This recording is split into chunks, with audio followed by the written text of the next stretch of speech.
This is the story of a man who lived two lives, one as a dedicated husband, father, church president, city compliance officer, and the other as a monster who terrorized the city for 3 decades.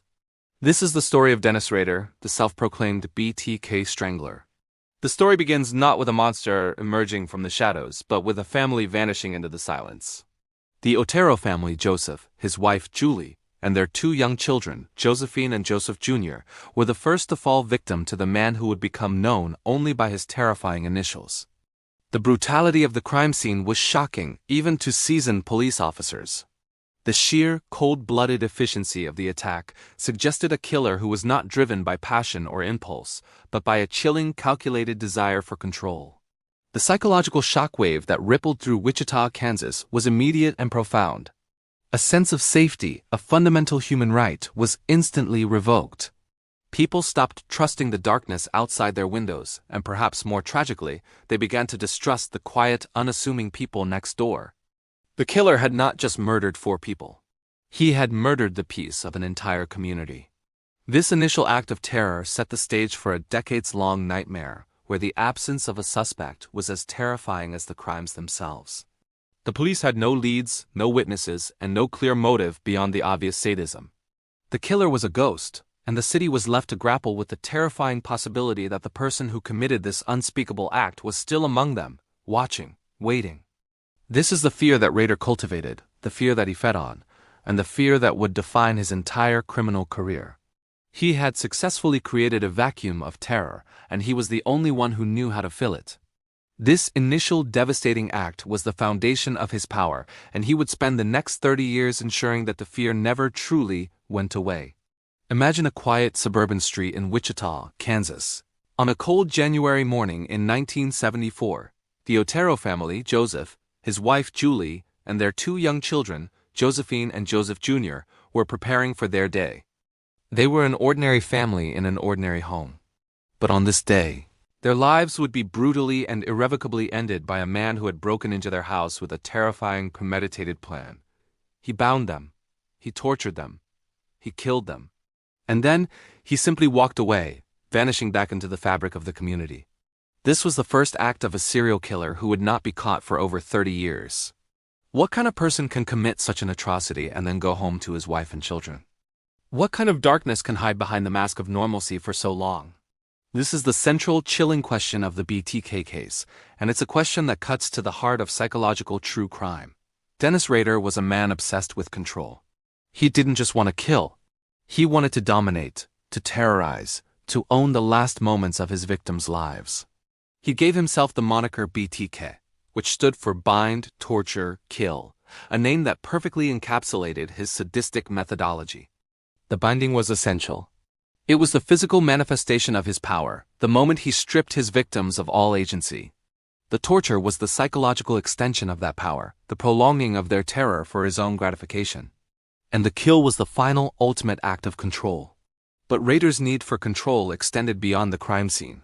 He craved recognition. He wanted the world to know what he had done, but he also wanted to remain safely hidden. This internal conflict, the desperate need for fame versus the practical need for anonymity, is what defined his entire criminal career and ultimately led to his downfall. The taunting began in earnest with the letters. Rader didn't just want to be a killer. He wanted to be a famous killer. He was a narcissist who saw his crimes as works of art, and he demanded that the public and the police appreciate his genius. He chose the name BTK bind, torture, kill, and sent a chilling poem to the Wichita Eagle newspaper, a direct communication that was both a confession and a challenge.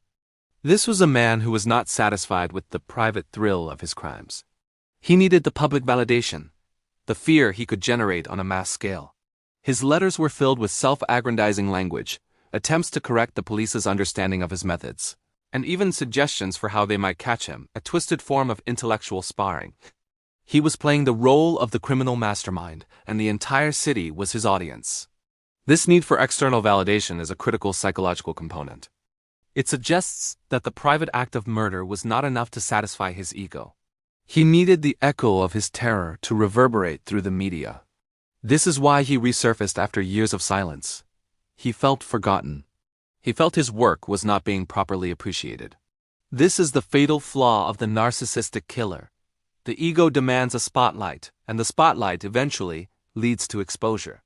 He was so consumed by his own self-importance that he genuinely believed he could outsmart the system indefinitely, a delusion that blinded him to the simple, technical vulnerabilities that would ultimately betray him.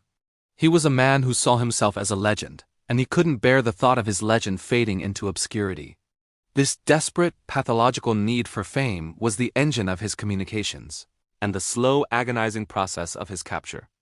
After the Otero murders, the city of Wichita was paralyzed by fear. People double-locked their doors, checked their windows, and looked suspiciously at their neighbors. The killer was an unknown entity, a phantom. But Rader, the phantom, was already working on his next performance. In 1977, he struck again, murdering Catherine Bright. He called the police himself to report the crime, a chilling act of audacity that showed his growing confidence. Later that year, he murdered Shirley Vian and then Nancy Fox. After the Fox murder, he called a security company and reported the crime, his voice recorded on the dispatcher's tape. He was leaving breadcrumbs not because he wanted to be caught, but because he wanted to be acknowledged. He was playing a game with the police, a twisted, deadly game of cat and mouse. Think about the sheer arrogance required to taunt law enforcement in this way. Do you believe this is a sign of a high IQ or simply an overwhelming, pathological narcissism? Rader was a master of compartmentalization. He was an Air Force veteran, a college graduate, and later, a compliance officer for Park City, Kansas, where he was responsible for enforcing city ordinances. He was the man who would tell you to cut your grass or remove your junk car. He was the authority figure, the pillar of the community. He was also the man who would spend his lunch breaks driving past the homes of his victims, reliving his crimes. He was a predator hiding in the most mundane of roles. The sheer, terrifying banality of his double life is what makes the BTK case so psychologically compelling. He used his job as a compliance officer to gain access to homes and to understand the vulnerabilities of his community. He was literally paid to patrol the very streets where he hunted. This level of deception requires a complete absence of conscience, a total emotional detachment from the consequences of his actions. He was able to look his wife and children in the eye, knowing the monstrous secret he carried, without a flicker of remorse. This is the terrifying reality of the high-functioning psychopath, the ability to mimic human emotion while feeling none of it. It forces us to ask a difficult question. Are there people in your own life who are capable of this level of deception?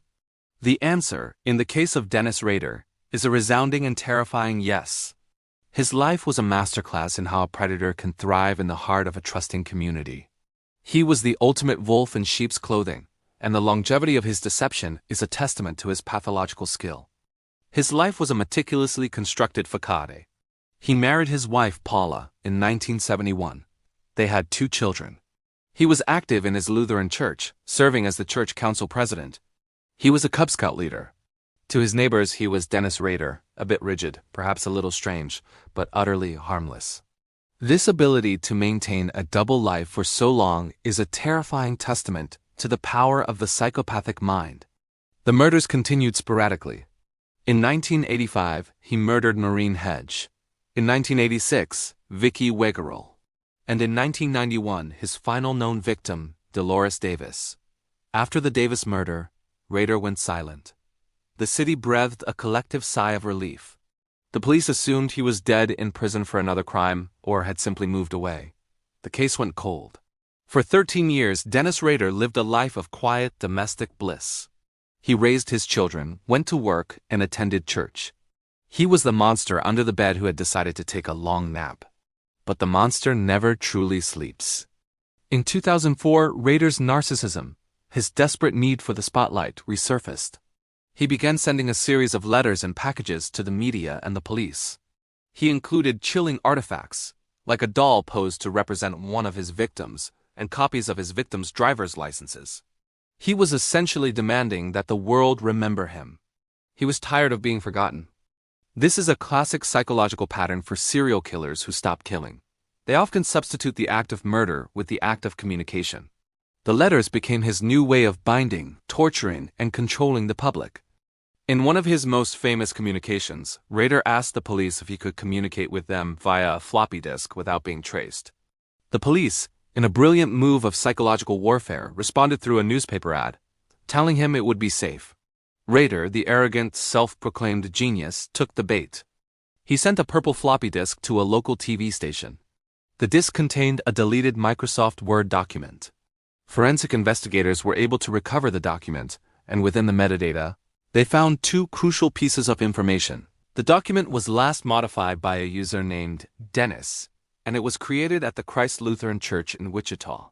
This moment, the recovery of a few lines of digital code, is one of the most significant turning points in forensic history. It was the moment the analog killer was undone by the digital age. The police had been searching for a phantom, a monster who left no trace. But Rader, in his arrogance, had left a digital fingerprint. The metadata, the hidden information embedded in the file, was the key. It was a detail so small, so easily overlooked, that it perfectly illustrates the killer's overconfidence. He believed he was communicating securely, but he failed to understand the invisible trail he was leaving behind. This technical slip-up, born of his own ego, was the final, fatal mistake. The police quickly focused on Dennis Rader, the church council president. They needed DNA to confirm their suspicion. They obtained a search warrant to test a pap smear sample taken from Rader's daughter, Carrie Rawson, at a university medical center. The DNA from the sample was a familial match to the semen found at the crime scenes. This use of familial DNA, a controversial but effective technique, was the final nail in the coffin. The monster who had hidden behind his family for decades was ultimately betrayed by the very genetic ties he had created. The irony is profound. The man obsessed with control lost it all because of a single, digital oversight and the biological connection to his own child. The police now had a name and a location. They quickly focused on Dennis Rader, the church council president. They needed DNA to confirm their suspicion. They obtained a search warrant to test a pap smear sample taken from Rader's daughter, Carrie Rawson, at a university medical center. The DNA from the sample was a familial match to the semen found at the crime scenes. On February 25, 2005, Dennis Rader was arrested. He was pulled over in his city truck, a man in a uniform, on his way home from work. The mask had finally cracked. When he was brought in for questioning, Rader was initially calm, even cordial. But as the evidence mounted, the facade crumbled. He began to talk, and he didn't stop. He confessed to everything, detailing his crimes with a chilling, clinical detachment. His confession in court was one of the most disturbing moments in legal history. He described the Otero murders in a monotone voice, using the technical language of his methodology. "I put a plastic bag over her head, and I strangled her." He spoke of his victims as if they were objects in a science experiment. This brings us to the core of his pathology. Rader is a classic example of a high-functioning psychopath with extreme narcissistic tendencies. He was diagnosed with antisocial personality disorder, but the term psychopathy is more fitting. His psychopathy manifested in several key ways. First, the lack of empathy. He showed absolutely no remorse for his actions. When asked how he felt about his victims, he famously said, "I don't know. I don't know what they feel." He saw his victims as projects or targets, not people with lives, families, and dreams. Second, the grandiosity. His need to name himself BTK to communicate with the police and to document his crimes was all about building his own legend. He saw himself as a criminal mastermind, a genius playing a game with lesser minds. His downfall was a direct result of this inflated ego. He believed he was too smart to be caught, and that belief made him careless. Third, the sadistic fantasy life. Rader's crimes were driven by elaborate, long-term fantasies. He would stalk his victims for months, sometimes years, planning every detail of the attack.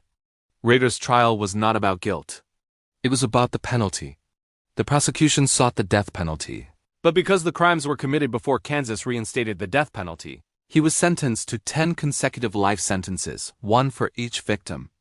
During his sentencing hearing, the victims' families finally had a chance to confront the monster who had lived among them. Their words were filled with pain, anger, and the incomprehensible weight of their loss. Rader, sitting at the defense table, remained impassive, showing the same cold, vacant stare he had maintained throughout the trial. What do you think is the most terrifying aspect of the BTK case? Is it the brutality of the murders or the fact that the killer was a man you might have waved to at a church picnic? Today, Dennis Rader is serving his sentence in a maximum security prison. He continues to communicate with the outside world, often writing letters and giving interviews, still seeking the attention that his monstrous alter ego craved. He is still playing the game, still trying to control the narrative. But the narrative is no longer his. It belongs to the 10 lives he extinguished and the thousands of lives he shattered. It belongs to the investigators who never gave up, and the forensic scientists who used a tiny piece of digital evidence to bring a phantom to justice. The story of the BTK Strangler is a stark reminder that sometimes the greatest evil is not found in the shadows, but in the blinding light of the everyday. It is a story that forces us to look closer at the people around us, and to ask ourselves, how well do we really know the people we trust? The legacy of BTK is a legacy of fear, but also a legacy of vigilance. It taught us that the most important clue is often the one the killer leaves behind out of sheer blinding ego. And it taught us that even the most meticulously constructed mask will eventually fall. The psychological footprint Rader left behind is a permanent scar on the study of criminal behavior. He is the quintessential example of the organized, high-functioning serial killer who uses his intelligence and social position as a shield. His case has informed decades of forensic psychology, teaching investigators to look beyond the obvious suspects and to consider the quiet, unassuming members of the community. His obsession with documentation, his need to write his own history, provides a terrifyingly detailed look into the mind of a sadist. It is a mind that is both brilliant and utterly broken, capable of meticulous planning and profound cruelty. The final chilling lesson of the BTK Strangler is that the most dangerous monsters are not born in a vacuum. They are nurtured in the silence of a double life, thriving on the trust and complacency of those around them. This case is a permanent warning, a dark mirror held up to society, forcing us to confront the uncomfortable truth that evil can wear a smile and sit in the pew next to you. It is a story that will continue to be studied, analyzed, and told, not just as a true crime narrative, but as a cautionary tale about the terrifying power of human deception. Thank you for joining us for this deep dive into the mind of the BTK Strangler. If this story chilled you, hit the like button and subscribe for more psychological true crime analysis. We'll see you in the next one.